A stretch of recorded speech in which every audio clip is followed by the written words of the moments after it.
deebisaa ka jiran dhibbarraa dhibbatti wallaahi jiran kaleen gadda laala kaleen gadda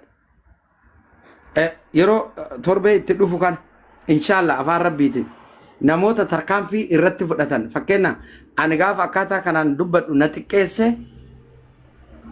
karaa dippiloomaasiitiin gaafa an itti deemu na xiqqeesse seera waan hin gaafatamneef tokko illee hin qabu jechuudha. Kanaaf dhugaan jiru kana haga danda'amaa ta'een jabaadhaa waliin jirra waliif jirra yaanni kiyya kardhaa kanuma welcome qeerroo China my brother follow godhadhaani qeerroo jechuun jabaadha dhugaa rabbi nama barate humna nama barate babitti wayye habibi jirta follow godhaani warra Assalamu alaikum warahmatullahi wayyoma alfaata Oyoma. Yo yaaduma keetti emotional na godheetiin nama afuu ba'uu danda'a warra as keessa jiran yoo of golchanii waanuma appreciate godhuudha yookaan immoo tartiibuma eeggatu yoo carra. Haya galatooma ulfaadha. Jalqaba irratti wanti adamma kennitu kun waan akka biyya kanaatitti otoo hin taane gaduma deebisneetu sadarkaa biyya keenyaatitti deebisne namni waa nama waraqaa wayii barreessisuu fi paayimantii akkuma jette sawwaa si gaafata. Wanuma xiqqoo wayii waraqaa eenyummaa si baasuuf hoogatti kaate birrii guddaa si gaafata. Biyya ormaa kana keessa teettee adeemsa seeraa hubannoo kennuu haala namni keenya ittiin hin miidhamne karaa itti agarsiisuun baay'ee ulfaata akka kiyyatti jechuudha. Yeroo haaroo dhufisan laalee ammatti laalee yoo laalu yeroo keenya san otoo wanni akkanaa sun jiraate silaa namni keenya iyyuu hin miidhamu namni keenya illee sadarkaa kanatti waliin miidhu. Amma immoo obboloonni keenya ka biyyarraa dhufan inni biyya taa'ullee miidiyaadhaan si argaa inni biyyarraa biyya kana keessa jirullee waan ati jirtu argaa jira.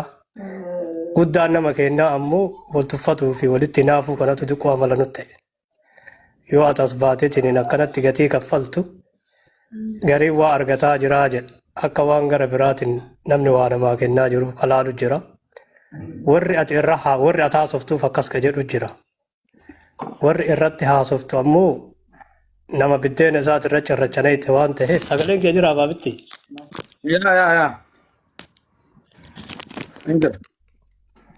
Warri ati irratti haasoftu immoo iyyuu sababa waan isaanii icciitii isaanii baaftee fi karaa adda addaatiin nyaara si guuruu danda'anii. So ammatti ijoolleen namoonni haarofti biyyarraa dhufaa jiranii biyya kana keessa jiranillee carraa guddaa qaban. Nama akkanaan nama afuu taa'ee odeeffannoo namaa kennu nama akkanaan nama afuu taa'ee haala adda addaa namatti himu karaa namatti agarsiisu jajjabeessuun duuban jiraatuun duuban utubuun gahee namoota biyya kana keessa jiraniiti. Sababni isaa namni biyya ormaa jiru haadha abbaa biran jiru wanni hundi isaa haarawa. Biyya jiru keessatti ammoo inni guddaan fayyaa isaa kennuudha.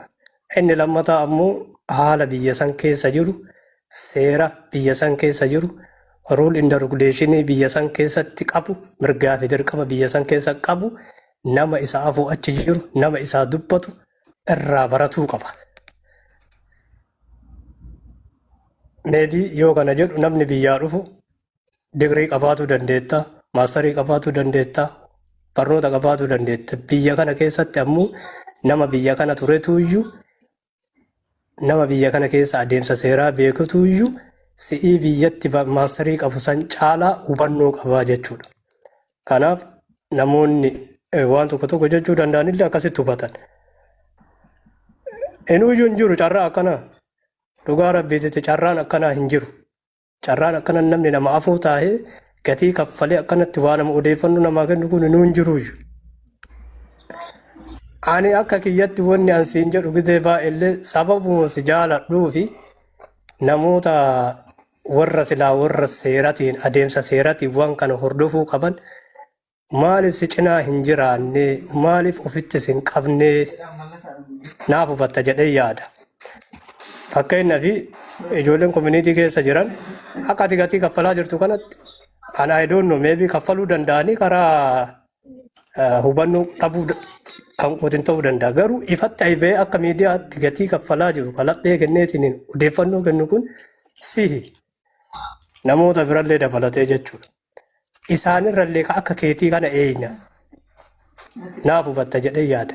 Nama akka keetii kanatti ijoollee teenna ibiddatti ganna qabte akka isiin hin miidhamne akka isiin waa hubattu nu warri community jedhaniitiin odoo nama 5 nama 2 torbanitti gizee tokko seenaniitiin laayivii kennani edaa akkanatti qabna communityin teennallee ijoolleen teennallee edaa akkanatti jirti jedhet itti gammanna gammachuu irraa qabna.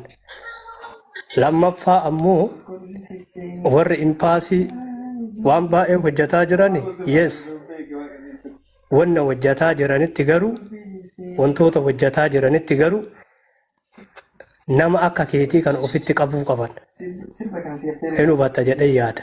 Tola ooltummaadhaan humaniitiin gatii kaffalaa jiru si dabalatee obboleettii teenna onneedhamoo as kaayoo dogongoruu baadhata deengaddaa utaatee jiru. Isheenis gatii kaffalaarte namoota bakka tola ooltummaa hojjetu ofitti qabuu qaban.